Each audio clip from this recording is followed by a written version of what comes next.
নামাজ নামাজে গাফিলতি করা, নামাজ না পড়া এর শাস্তি কি? আমরা নামাজ যে গাফিলতি করি, নামাজ ঠিকমতো আদায় করি না, আর করলেও তাড়াতাড়ি করি, আবার সংক্ষেপে নামাজ পড়ি সব সময়, এই বিষয়গুলো আমাদের কি ক্ষতি, এই বিষয়গুলো আমাদের আসলে জানা দরকার। দেখা গেছে যে অনেকে নামাজ পড়েই না, মুসলমান, ফাসেক মুসলমান। এখন এই ক্ষতি কি? আল্লাহ তাআলা মহান রব্বুল আলামিন এই নামাজ গাফিলতি করা, নামাজ না পড়া, তাদের জন্য মর্মান্তিক শাস্তি দুনিয়া মধ্যে রয়েছে, কবরে রয়েছে, আবার আল্লাহর কাছে যখন যাবে তখন শাস্তির বিধান রয়েছে। এই জন্য এইগুলো যদি কেউ জানে তাহলে গা শিরে ওঠে আসলে যে আমরা নামাজ ঠিক মতো পড়ি না, গাফিলতি করি। আল্লাহ তাআলা হাদিস শরীফ আছে, নামাজ যারা ঠিক মতো আদায় করে না, মাঝে মাঝে পড়ে, আবার অনেকে পড়ে না, আবার পড়লেও নেফাকির সহিত মুনাফিকের মতো পড়ে, হ্যাঁ, তাহলে এদের বিষয়ে আল্লাহ পাক মোট 15টি শাস্তিতে ফেলবেন। আল বাহারুদ্দুমু ইবনুল জাওজি রহমতুল্লাহ আলাইহির কিতাবের মধ্যে আছে, হে উলুমুদ্দিন এই কিতাবের মধ্যে আছে। এর মধ্যে 6টি শাস্তি হলো দুনিয়ার মধ্যে। কয়টি শাস্তি? দুনিয়ায় জীবিত মানুষ যারা আছে, নামাজ ঠিকমতো পড়ে না, নামাজ 1 ওয়াক্ত পড়ে তো 4 ওয়াক্ত পড়ে না, আবার নামাজ অনেকে মানে কিন্তু পড়ে না,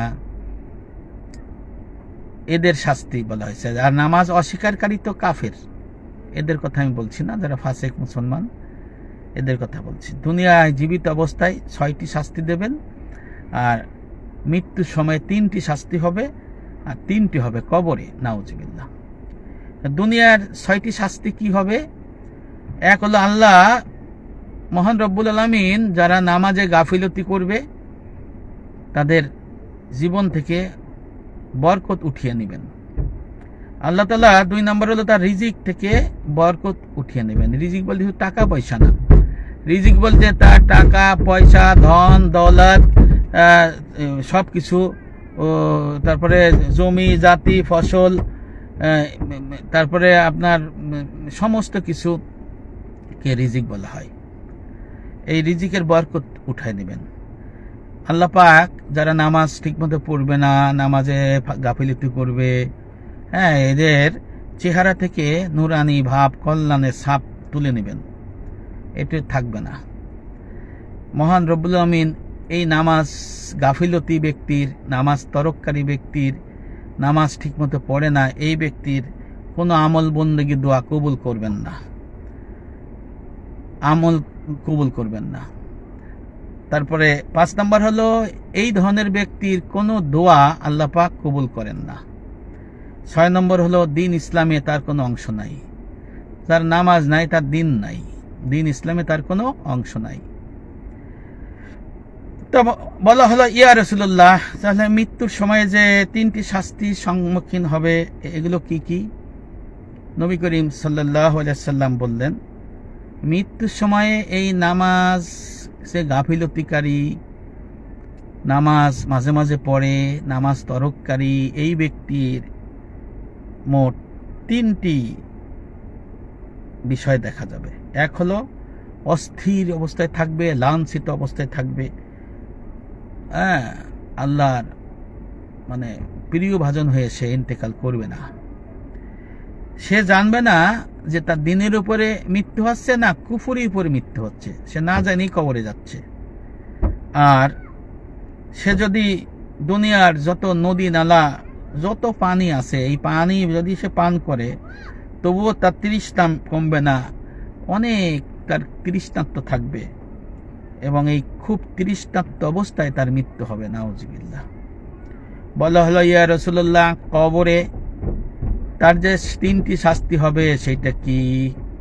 আল্লাহ রসুল বললেন তার কবর ভয়াবহ অন্ধকারে নিমজ্জিত হবে, নাউজুবিল্লাহ। আল্লাহ রসুল বললেন যারা নামাজ পড়ে না ঠিক মতো, নামাজের মধ্যে গাফিলত করে, নামাজের মধ্যে নেফাকি করে, তাদের কবরকে সংকীর্ণ করা হবে, এক হাড় আর এক হাড়ের সাথে মিশিয়ে দেওয়া হবে। নাউজুবিল্লাহ। এরপরে আল্লাহ রসুল বললেন, মান কান্নাকির যে 3টি প্রশ্ন, মান রব্বুকা আমার দিনুকা মান নবিয়ুকা, এই 3টি প্রশ্নের উত্তর তার দেয়া সম্ভব কঠিন হয়ে যাবে। সাহাবাগণ বললেন, ইয়া রাসূলুল্লাহ, ওই ব্যক্তি যে নামাজে গাফিলতি করে, ঠিক মতো নামাজ পড়ে না, পড়লেও ইখলাসের সহিত পড়ে না, এই ব্যক্তি যখন আল্লাহর সাথে সাক্ষাৎ করবে তখন তার চেহারা কি অবস্থা হবে, সে তখন কি হবে? আল্লাহ পাকের রসুল তখন বললেন, আল্লাহর সাথে যখন তার সাক্ষাৎ হবে তখন আল্লাহ পাক রাগান্বিত অবস্থায় থাকবেন। নাউজুবিল্লাহ। আল্লাহ যদি রাগান্বিত অবস্থায় ময়দানে আসরে থাকে, আমাদের বাঁচার উপায় হবে? হবে না। এরপরে আল্লাহ পাক এক ফেরেশতাকে পাঠিয়ে সেই নামাজে গাফিলতকারী ব্যক্তিকে অধমুখ করে জাহান্নামে সরাসরি নিক্ষেপ করবেন। নাউজুবিল্লাহ। আল্লাহ রসুল বললেন, 3 নম্বর কাজ হলো তাকে জাহান্নামের এমন এক উপত্যকায় শাস্তি দেবেন যার নাম হলো ওয়াইল। এই জন্য ওয়াইল দোজখের কথা বলা হয়েছে, যে যারা নামাজের মধ্যে গাফিলতি করে, ইখলাসের সহিত নামাজ পড়ে না, হ্যাঁ, দুনিয়া দেখানোর জন্য নামাজ পড়ে, রিয়ার জন্য নামাজ পড়ে, হ্যাঁ, সূরা মাউনের মধ্যে আল্লাহ জানাই দিয়েছে তাদের জন্য দুর্ভোগ। আল্লাহ রসুল এই হাদিসে বললেন যে তাদেরকে ওয়াইল নামক জাহান্নামের এক উপত্যকা, ওয়াইল দোজক, এই দোজকে নিক্ষেপ করা হবে। এবং আল্লাহ রসুল বললেন, অতএব ওয়াইল সেই সব নামাজীদের জন্য যাদের নিজেদের নামাজের ব্যাপারে উদাসীন। নাউজুবিল্লাহ। সূরা মাউন 4 থেকে 5 নম্বর আয়াত। এই জন্য দেখেন, এই নামাজে আমরা দেখেন ইবলিস শয়তান আমাদের গাফিলতি করায়। ফজরের নামাজ ঠিক মতো পড়ি না, সূর্য ওঠা পড়ি, আবার জোহরের নামাজ দেরিতে পড়ে ফেলাই, আসরের আগে আগে, আবার আসরের নামাজ মাগরিব ডুবু, আবার এশার নামাজ রাত 12টার পরে। এইরকম যদি নামাজ পড়ি, আবার নামাজ পড়লে সংক্ষেপ, সব সময় মানুষের একটা বিষয় থাকে যে জরুরতে এক আয়াতে নামাজ পড়া সুন্দর শুদ্ধ আছে, তড়িঘড়িও পড়া যায়, কিন্তু সব সময় যদি তড়িঘড়ি পড়ে 1-2 আয়াত দিয়ে নামাজ শেষ করে, সংক্ষেপ নামাজ পড়ে, পরের নামাজ আদায় করার কথা বলা হয়েছে, নামাজ পড়ার কথা বলা হয় নাই। এই জন্য যদি নামাজ যদি শুধু পড়েই, তার জন্য এই যে 15টি শাস্তি, দুনিয়ার মধ্যে 6টি, মৃত্যুর সময় 3টি, কবরে 3টি, আল্লাহর সঙ্গে যখন ময়দানে হাসরে হবে তখন 3টি, আর জাহান্নামে যেতে হবে। এই শাস্তি, ওয়াইল দোজখের শাস্তি আল্লাহ রাসূল উল্লেখ করে দিয়েছেন। আবার দেখা গেছে যে এদেরকে যারা সুস্থ থেকে নামাজ পড়ে না ঠিক মতো, হ্যাঁ, এদের আল্লাহ ইবনে আব্বাস বললেন যে এদের তাওহীদ কি গ্রহণযোগ্য হবে? বললেন না, যার নামাজ নাই তার তাওহীদ কবুল হবে না। নামাজ পড়ে না, নামাজ ঠিক মতো আদায় করে না, যার নামাজ নেই তার যাকাত কবুল হবে না, যার যাকাত নেই তার নামাজও কবুল হবে না, হ্যাঁ, তার দোয়াও কবুল হবে না, বা রোজাও কবুল হবে না। নাউজুবিল্লাহ।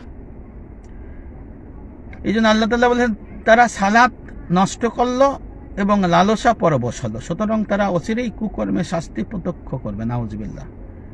এটা সূরা মারিয়ামের 59 নম্বর আয়াতে মহান রব্বুল আলামিন স্পষ্ট জানাই দিয়েছে মুসলমানদের যারা নামাজ নষ্ট করলো কি কারণে? লালসার পরবর্তী হয়ে, লোভ লালসার জন্য নামাজ সংক্ষেপ করে ফেললো। দেখা গেল অনেক জায়গায় নামাজ সংক্ষেপ করে, দেখা যায় যে বিভিন্ন জিনিস পাওয়ার জন্য, যে একটু তাড়াতাড়ি নামাজ পড়লে যদি লোকজন চলে যায়, দেরিতে একটু মানে থাকতে নামাজ সংক্ষেপ, এরকম সংক্ষেপ ভাব হইলে তাদের জন্য আল্লাহ পাক বলছেন যে এই কুকর্ম করলো এই শাস্তি প্রত্যক্ষ তারা পাবে। সূরা মারিয়ামের 59 নম্বর আয়াত আল্লাহ স্পষ্ট জানাই দিয়েছে। আর নামাজ ত্যাগকারীদের শাস্তি বিভিন্ন জাহান্নামের ভিতরে দেওয়া হবে, এটা সবাই জানে। আর কিয়ামতের ময়দানে সর্বপ্রথম ময়দানে আসরে নামাজের কথা জিজ্ঞেস করা হবে।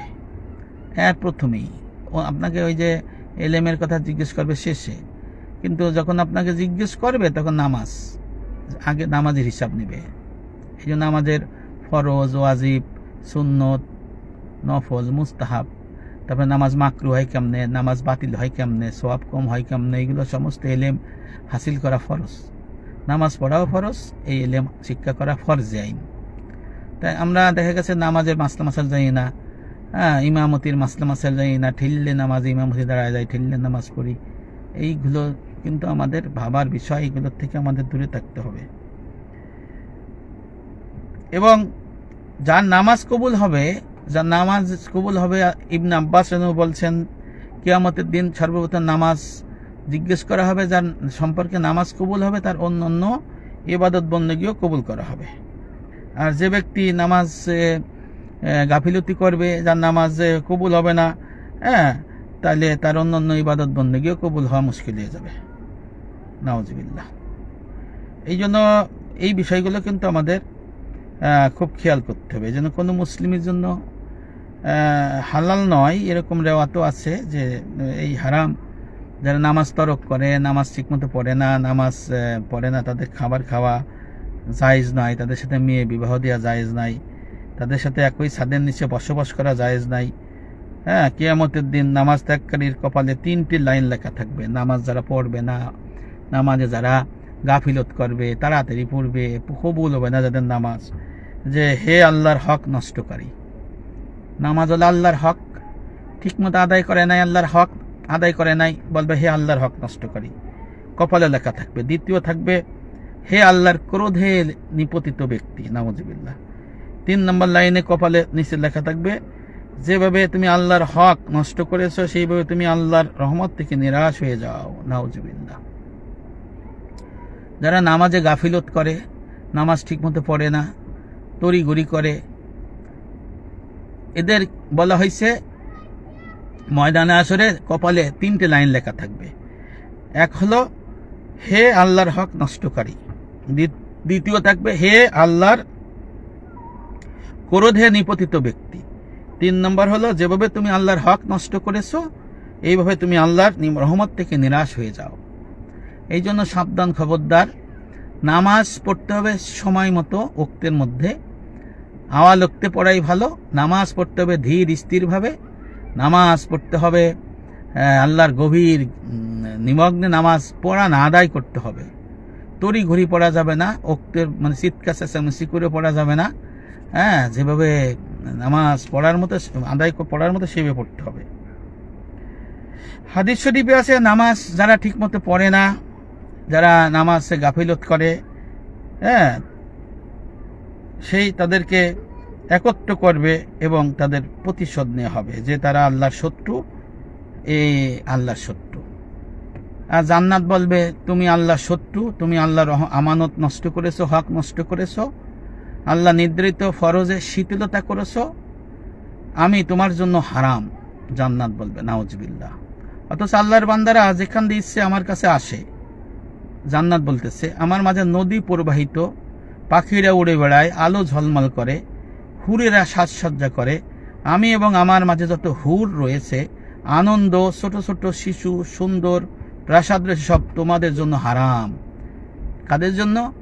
যারা নামাজ ঠিকমতো আদায় করে না, যারা নামাজে গাফিলতি করে, যারা নামাজে নিফাকি করে, মাঝে মাঝে পড়ে মাঝে মাঝে পড়ে না, যারা নামাজে জামাত থাকা মানে নামাজে সব সময় সংক্ষিপ্ত সূরা দিয়ে পড়ে, তড়িঘড়ি পড়ে, এখলাস নাই। আবার বলা হয়েছে দুনিয়া লোভ লালসার জন্য নামাজকে সংক্ষিপ্ত করে। এই ধরনের ব্যক্তির জন্য জান্নাত বলবে যে আমার কাছে তোমার কোনো স্থান নাই। আল্লাহ পাক আমাদের সবাইকে এখলাসের সহিত, হুজুরি কলবে, খুশু খুশুর সহিত নামাজ আদায় করা, নামাজ পড়া নয়, নামাজ আদায় করা তৌফিক দান করুক। আর যারা ইমামতি করে তারা জেনে নিক যে কোন নামাজের ইমামতি মাকরু বা নামাজ বাতিল হয়ে যায়, এটা জানা দরকার। আর যারা নামাজ পড়বেন, আদায় করবেন, তাদেরও নামাজের মাসলা মাসাইল জানা ফরজে আইন, এটা ফিকের মাসলা। ইমামতি যারা করবেন তাদের ইমামতি এবং নামাজের মাসলা মাসাইল সব কিছু জানা ফরজে আইন, যেন ফরজ তরক না হয়, ওয়াজিব তরক না হয়, সুন্নতে মুআক্কাদা তরক না হয়, সুন্নত তরক না হয়, নফল তরক না হয়, মুস্তাহাব আমল ছুটে না যায়, আবার ওয়াজিব তরক করে যেন মাকরু না হয়ে যায়, আবার যেন সুন্নত তরক করে মাকরু না হয়ে যায়। এই বিষয়গুলো খেয়াল করব। আসসালামু আলাইকুম ওয়া রাহমাতুল্লাহ। ওমা তৌফিক ইল্লা বিল্লাহ।